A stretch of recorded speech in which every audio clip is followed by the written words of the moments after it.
জিম্বাবুয়ের বিপক্ষে শেষ টেস্টের জন্য 15 সদস্যের দল ঘোষণা বিসিবির। প্রায় 3 বছর পর ফিরলেন বিজয়ে। বাদ পড়লেন জাকির হাসান, নাহিদ রানার জায়গায় দলে স্পিনার তানভীর। ডিপিএল এর সুপার লিগের সূচিতে বৈষম্যের অভিযোগ অগ্রণী ব্যাংক ক্রিকেট ক্লাবে। মোহামেডানের জন্য বাইলজে পরিবর্তন আনাকেও ভালোভাবে দেখছেন না কোচ রাজিন সালে। বাফুফের চাপে ফুটবল দলের head coach Javier Cabrera. Singapore ম্যাচে ফাহমেদুলকে দলে রাখতে কোচকে পরামর্শ। 5 জুন সুদানের বিপক্ষে প্রীতি ম্যাচ খেলবে বাংলাদেশ। শুরুতে ক্রিকেট। জিম্বাবুয়ের বিপক্ষে প্রথম টেস্টে ভরাডুবির দায় নিজের কাঁধেই নিলেন নাজমুল হোসেন শান্ত। ম্যাচ শেষে অধিনায়ক জানান, দিনের শুরুতে তার দ্রুত আউটে মোমেন্টাম হারিয়ে ফেলে বাংলাদেশ। ব্যাটসম্যানদের আরও দায়িত্বশীল হওয়ার আহ্বান জানিয়েছেন তিনি। ব্যাটে রান না থাকলেও মুশফিকের অতীত অবদানের কথা স্মরণ করিয়ে তার পাশেই আছেন বলে জানান শান্ত। প্রশংসায় ভাসিয়েছেন মিরাজ তাইজুলকে। সিলেটের ব্যর্থতার পুনরাবৃত্তি চট্টগ্রামে হবে না বলেও আশ্বাস দেন তিনি। সিলেট টেস্টের তৃতীয় দিন শেষে ম্যাচের নিয়ন্ত্রণ নিজেদের কাছেই রেখেছিল বাংলাদেশ। 4 উইকেটে 194 রান নিয়ে দিন শেষ করা টাইগারদের জন্য চতুর্থ দিনটা ছিল সফরকারীদের বোলিং তাণ্ডবের স্বপ্ন গুড়িয়ে দিয়ে রানের পাহাড় গড়ার। তবে বাস্তবে তার হলো কই। অধিনায়ক নাজমুল হোসেন শান্ত ও জাকের আলী অনিকের কাছে ছিল পাহাড় সমান দায়িত্ব, কিন্তু কান্ডারি শান্ত পারেননি দলকে বড় সংগ্রহের ভিত গড়ে দিতে। উল্টো নিজেই চতুর্থ দিনের শুরুতে অসহায় আত্মসমর্পণ করে দলকে ডুবিয়ে ব্যাটে বলে ছন্ন ছাড়া টাইগাররা শেষ পর্যন্ত 7 বছর পর জিম্বাবুয়ের কাছে হারের তিক্ততা পেয়েছে। দলের বাজে হারের দায় ম্যাচ শেষে নিজের কাঁধেই নিয়েছেন অধিনায়ক নাজমুল হোসেন শান্ত। ক্রিজে সেট হয়ে যাওয়ার পরও দিনের শুরুতে আউট হয়ে যাওয়াতে মোমেন্টাম হারিয়েছে দল বলেও মনে করেন তিনি। ক্যাপ্টেন হিসেবে পুরো ম্যাচটা আমি একা হারাই দিয়েছি, সত্যি কথা। কারণ সকালের ওই আউটটাতে আমার মনে পুরো খেলাটা নষ্ট হয়ে গেছে। কারণ ওইখানে যদি একটা 50-60 রানের পার্টনারশিপ হইতো তাহলে হয়তো 220-220+ রান হলেই কিন্তু আমরা হয়তো একটা ভালো অবস্থানে থাকতাম, যেটা সকালে আমার একটা ইন্টারভিউ আমি বলেছি ব্যাটিংয়ের আগে। সো আমার মনে হয় যে এই পুরা ম্যাচের আসলে আমি সবার দিকে আসলে যেতে চাই না, পুরা দায়ভারটা আমি নিতে চাই, কারণ খুব বাজে সময় আমি আউট হয়েছি।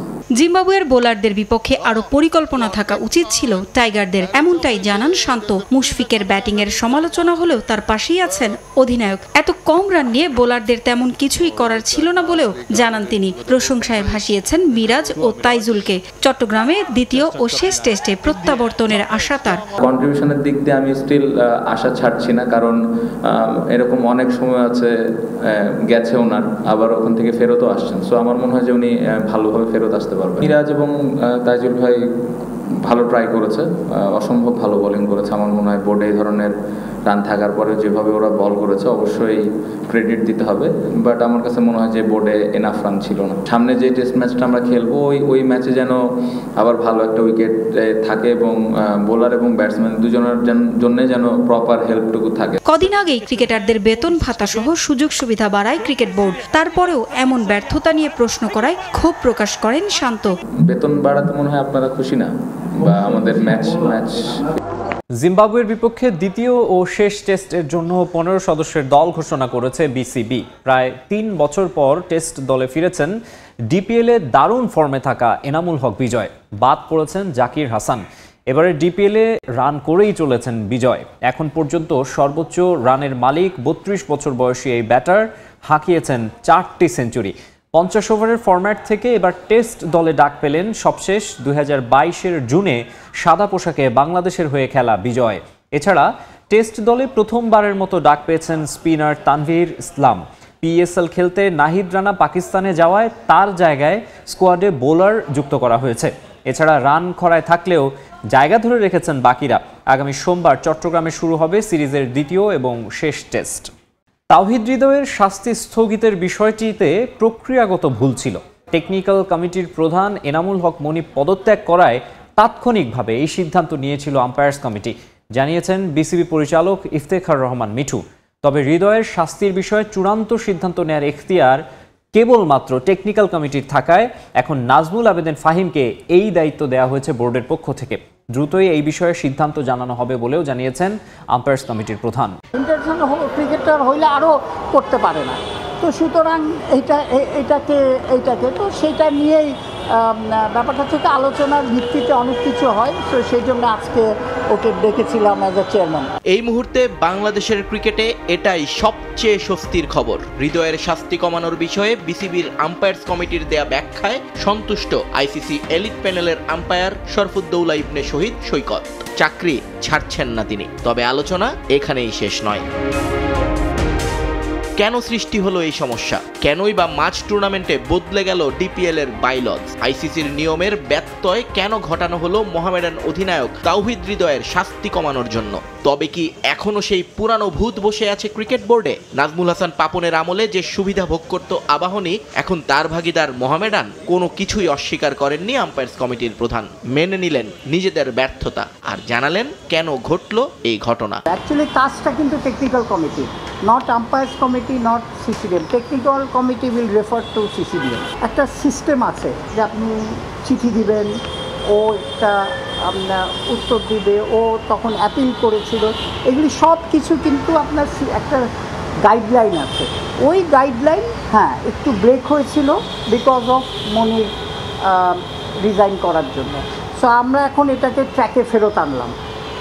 ট্র্যাকে ফেরত এনে আমরা এখন সব ডকুমেন্টস অ্যান্ড এভরিথিং, এই 2-3 দিন যে একটা গ্যাপ ছিল, এই গ্যাপে আমরা টেকনিক্যাল কমিটিকে দিব and they will take decision. কারণ না হয়ে জানা গেল, কিন্তু এর সমাধান কি?